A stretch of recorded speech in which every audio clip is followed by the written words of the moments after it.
So it seems that ITV have broken their silence on everything that happened and what went down with Faye and Teddy. And this is what they have to say.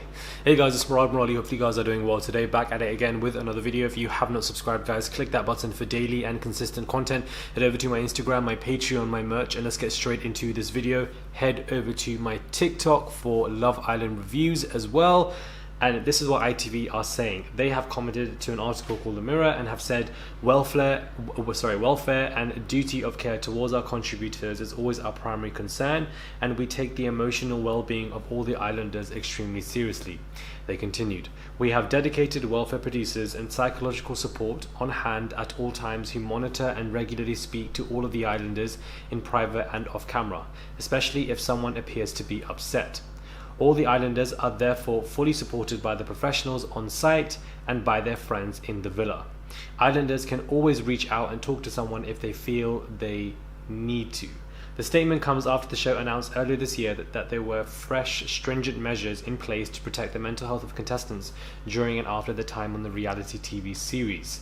So, they've given kind of a scripted kind of, response, talking about welfare producers and psychological support at hand for those who need it, and we regularly speak to islanders at the same time.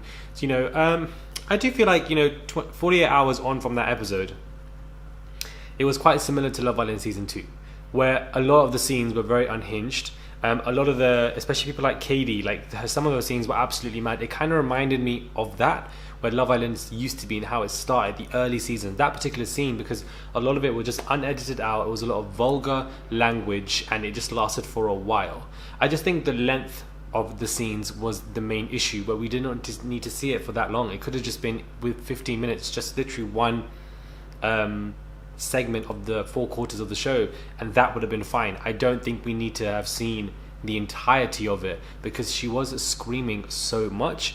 I feel like their response is just a typical response that ITV would give.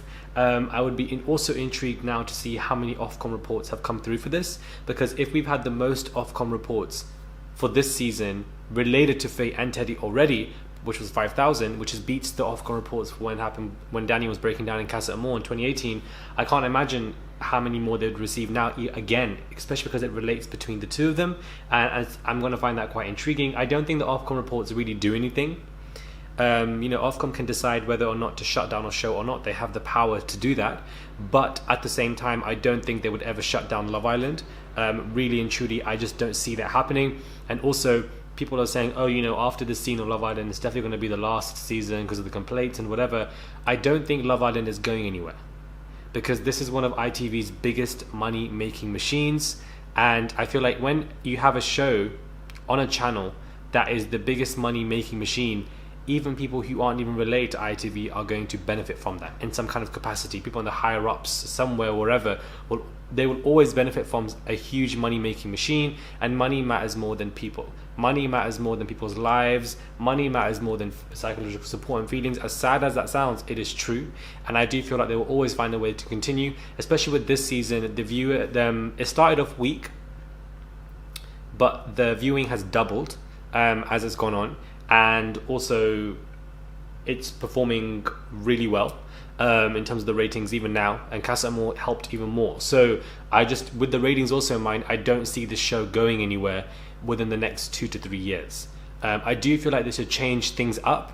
Casa Amor every single year, it's just very predictable and put new things in, but that's for another conversation. When it comes to this, I just feel like it's just a typical response. They have the welfare, the psychological support.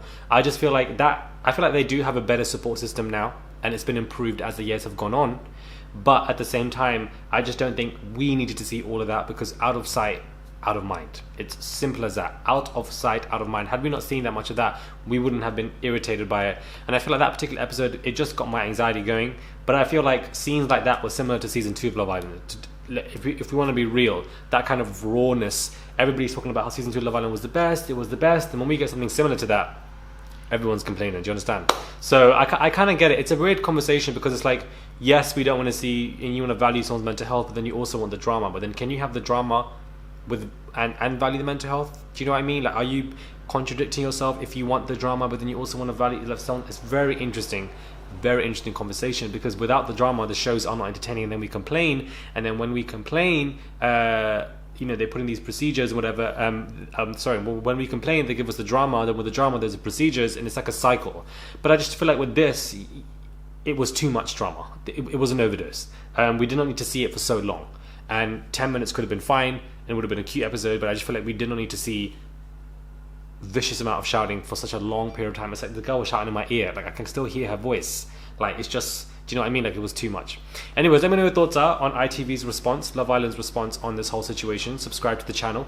Click that button, guys. Subscribe. It's literally every single day fresh new content on this channel. Like it's absolutely insane when I think about it. But do click that button, and I will catch you guys soon for another video.